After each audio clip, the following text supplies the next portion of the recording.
승리의 발걸음 8번째 거리낌이 없이 라는 제목으로 하나의 말씀 나누도록 하겠습니다. 세상에 나온 지 좀 오래된 팝송이 하나 있습니다. 바로 프랭크 시나트라의 My Way라는 팝송입니다. 인생의 마지막을 맞는 시점에서 자신의 삶이 어떠했는지를 노래하는 곡입니다. 이렇게 시작하죠. And now 이렇게 약간 좀 발음을 꼬우면 And now 이렇게 시작합니다. 이 노래의 주인공은 이렇게 말합니다. 후회도 좀 있었지만, 내 삶을 돌아보니 후회도 조금 있었지만 자기는 자기가 해야 될 일을 제대로 했고 자기만의 길을 걸어왔다, 이렇게 말합니다. 이 노래 가사에서 가장 많이 나오는 가사가 I did it my way입니다. 찾으셨나요? 많이 있습니다. 내 길을 내가 걸어왔다라는 겁니다. 아주 당당하게 말합니다. 여러분 한번 생각을 해봤습니다. 인생에 있어서 마지막 순간에 후회는 조금 있어도 나는 내 삶을 걸어왔다, 나는 당당하게 살아왔다, 내 삶을 만들어 왔다라고 당당하게 말할 수 있다면 그 사람 성공한 사람 아닐까요? 얼마의 돈을 가졌던지 얼마나 많은 업적을 이루었던지 간에 스스로 보기에 만족할 만한 모습이었다면 그 인생 성공한 인생 아닙니까? 대부분의 사람들이요, 삶의 마지막 순간에 이거 해볼 걸 생각한답니다. 이거 해봤어야 되는데 이러고 후회를 한답니다. 그런데 그런 모습에 비춰보면 난 내 길을 걸어왔다, 난 당당하다라고 말한다면 이거 정말 성공한 삶이라고 말할 수 있을 것 같습니다. 우리가 승리의 발걸음이라는 주제를 가지고 바울의 3차 전도 여행을 보고 있습니다. 그런데 바울의 고백도 마치 프랭크 시나트라의 My Way라는 팝송의 고백 같습니다. 바울은요, 에베소에서 3년 동안 사역을 합니다. 화면에 보시는 장소가 에베소 장소입니다. 이곳에서 3년 동안 사역을 합니다. 그곳에서 아르테미스 여신 관련 사업을 하는 사람들이 이 바울의 복음 때문에 자기들의 수입이 줄어듭니다. 그래서 어떡합니까? 붕괴하며 이 언론 플레이로 폭동을 일으킵니다. 그전부터 바울은요, 에베소 사역을 내려놓고 이 유럽 지역에 다녀올 계획이 있었지만 이 폭동이 계기가 되어서 에베소를 나올 수밖에 없었습니다. 이 에베소를 나와서 바울은 이제 그리스로 가게 됩니다. 에베소를 나와서 바울은 그리스를 가게 됩니다. 화면에 보시면 이제 그리스라고 보이실 거예요. 그곳에서 바울은요, 어떤 꿈을 꾸게 되냐면 로마라는 지역과 그리고 스페인, 그 당시 땅 끝으로 여겨졌던 스페인이라는 지역으로 이 복음을 전하겠다라는 계획을 세웁니다. 그러나 바울은 경건한 유대인이었기 때문에 이 오순절을 지켜야겠다는 마음으로 예루살렘에 돌아가야 되겠다라고 하게 됐죠. 그 예루살렘을 가는 길에 이 경로상 들렸던 곳이 있습니다. 바로 화살표로 보이시는 곳인데 이 목마로 유명한 곳입니다. 어디일까요? 트로이의 목마로 유명한 트로이입니다. 호메로스의 일리아드에 나오는 트로이의 목마 유명하죠. 그 트로이를 가게 됩니다. 다음 화면 보시면 그림 딱 나와요. 진짜 트로이 가시면 이런 목마가 있습니다. 그런데 기독교인들에게는 이 트로이 목마보다 좀 유명한 곳이 바로 이 트로이여야 합니다. 왜냐하면 이곳에서 무슨 일이 있었냐면 지난주에 우리가 봤던 유두고 사건이 있었습니다. 지난주에 봤던 유두고 사건이 저 트로이에 있었던 것이죠. 그리고 바울은 이 트로이를 떠나서 밀레도라는 곳으로 갑니다. 이 지도를 보시면 에베소와 그리 멀리 떨어져 있지 않습니다. 밀레도라는 곳은요. 이곳에서 바울이 에베소의 장로들을 만납니다. 바울의 사역이 인생에 있어서 가장 오래 사역했던 교회가 에베소거든요. 가장 오래 있었어요. 그 에베소에서 얼마나 많은 정을 나눴겠습니까?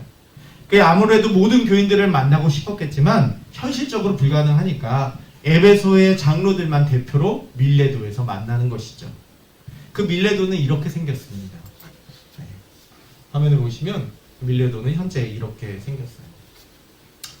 밀레도에서 에베소의 장로들을 만난 바울은요, 이제 그들을 다시 못 볼 것 같다는 생각이 듭니다.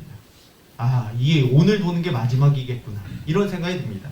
그래서 그는 에베소에서의 시간을 돌아보며 그 삶에 대해 정리합니다. 마치 프랭크 시나트라의 My Way라는 노래가 삶을 돌아보며 정리하는 것처럼 바울은 에베소에서의 시간을 돌아보며 정리합니다. 자신감 있게 자신의 삶에 대해 말합니다.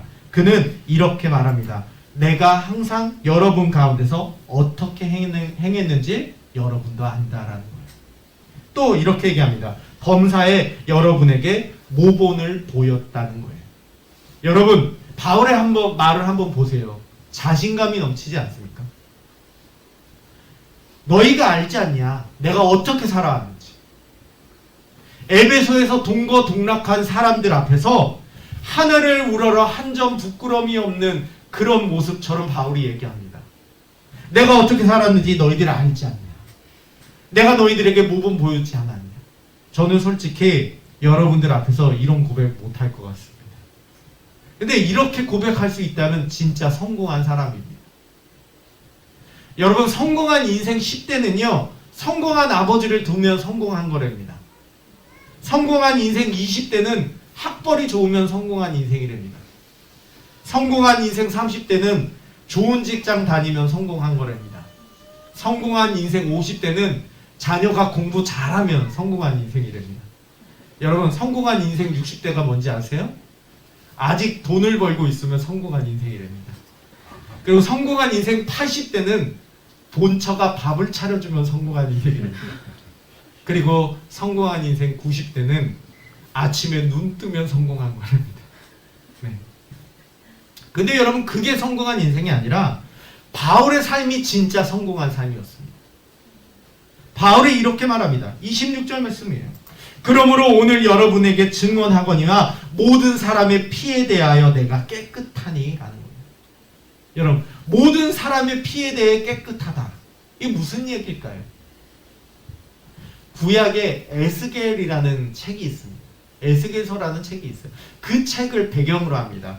에스겔서 3장 18절에서 21절 말씀인데 한번 같이 읽어보겠습니다. 가령 내가 악인에게 말하기를 너는 꼭 죽으리라 할 때에 내가 깨우치지 아니하거나 말로 악인에게 일러서 그의 악한 길을 떠나 생명을 구원하게 하지 아니하면 그 악인은 그의 죄악 중에서 죽으려니와 내가 그의 핏값을 내 손에서 찾을 것이고 내가 악인을 깨우치되 그가 그의 악한 마음과 악한 행위에서 돌이키지 아니하면 그는 그의 죄악 중에서 죽으려니와 그는 내 생명을 보존하리라. 또 의인이 그의 공의에서 돌이켜 악을 행할 때에는 이미 행한 그의 공의는 기억할 바 아니라 내가 그 앞에 거친 것을 두면 그가 죽을지니 이는 내가 그를 깨우치지 않음이니라. 그는 그의 죄 중에서 죽으려니와 그의 핏값은 내가 내 손에서 찾으리라. 그러나 내가 그 의인을 깨우쳐 범죄하지 아니하게 함으로 그가 범죄하지 아니하면 정령 살리니 이는 깨우침을 받음이며 너도 내 영혼을 보존하리라. 여러분, 이 얘기 뭐예요? 무서운 얘기입니다.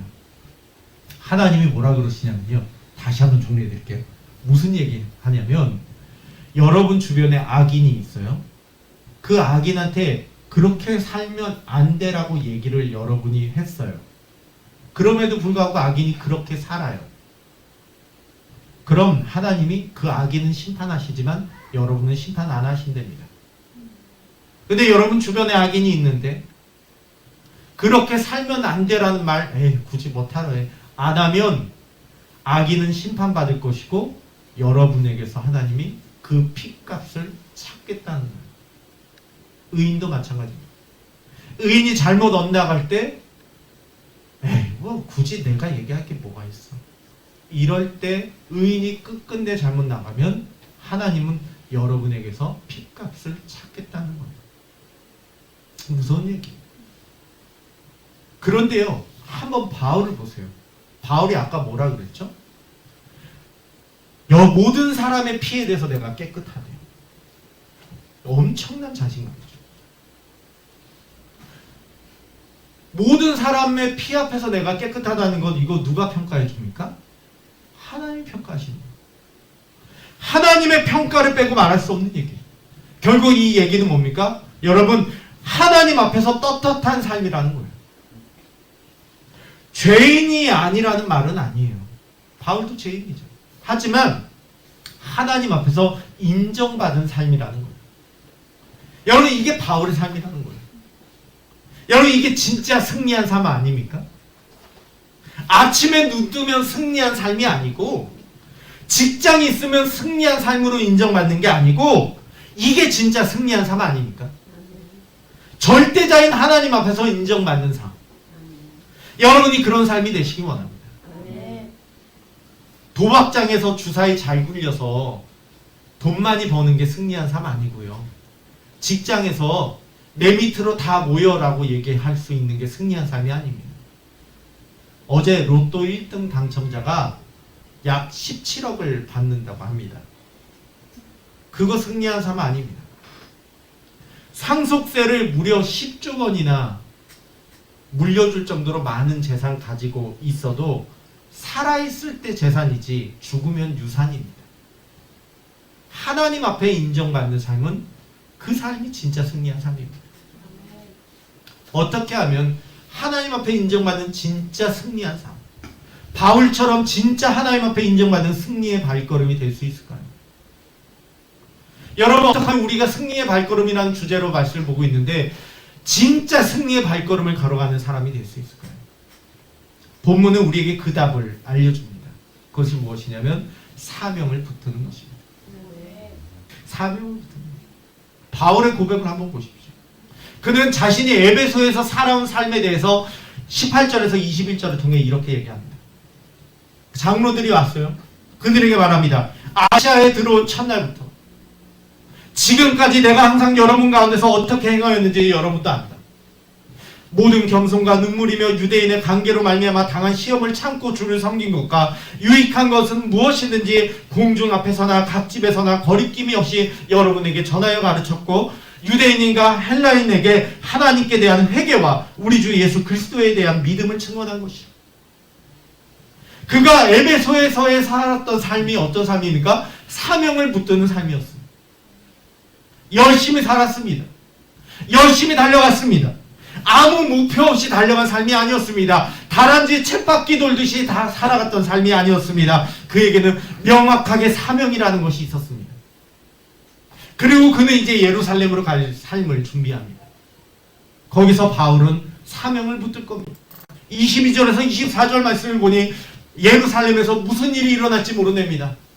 아니, 성령이 이렇게 얘기했는데요. 환난과 결박이 기다린다. 하지만 바울은 24절에서 이렇게 말합니다. 내가 달려갈 길과 주 예수께 받은 삶, 곧 하나님의 은혜의 복음을 증언하는 일을 마치려 하면은 나의 생명조차 조금 더 귀한 것으로 여기지 않는다. 우리는 볼 수 있습니다. 바울은요, 에베소에서도 사명을 붙들었고 예루살렘에서도 사명을 붙들었습니다. 오늘도 사명을 붙들었고 내일도 사명을 붙듭니다. 일생은 사명을 붙들며 살았습니다. 이게 그를 하나님께 인정받는 진정한 승리자의 삶으로 만든 것입니다.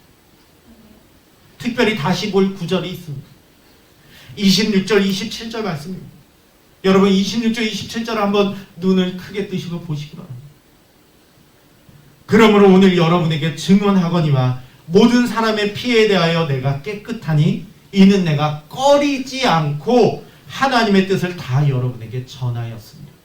꺼리지 않고 전했습니다. 바울은요, 대형교회 만들려고 비위 맞추면서 눈치 보지 않았습니다. 바울은요, 안정적인 담임 목사 자리 유지하려고 살지 않았습니다. 사명 감당하려고 살았습니다. 한 신학교 교수님은 말합니다. 오늘날의 교육자들은 하나님의 말씀을 다 전하기보다는 어찌하든지 사람들을 교회로 데려와 자기 교인으로 만들려고 했습니다. 우리 교회 대형교회 만들려고 했으면 일단 교육감부터 얻었겠지 굳이 했겠습니까? 목사가 되면서 비전이 생겼습니다. 이 땅에 많은 기독교인들이 성경을 볼 줄 아는 눈을 가지게 만드는 것. 우리 교회를 출석하건 아니건 상관없이 말입니다. 내가 복음으로 성경 보는 것이 아니라 볼 줄 아는 눈을 가지게 만드는 것. 그래서 저는 코로나가 감사하기도 합니다. 코로나가 아니었으면 유튜브로 성경 공부 올리지도 않았을 겁니다. 그런데 하나님 길을 여십니다. 바울의 말을 다시금 보십시오. 바울은 이 사명을 위해 살아갔어요.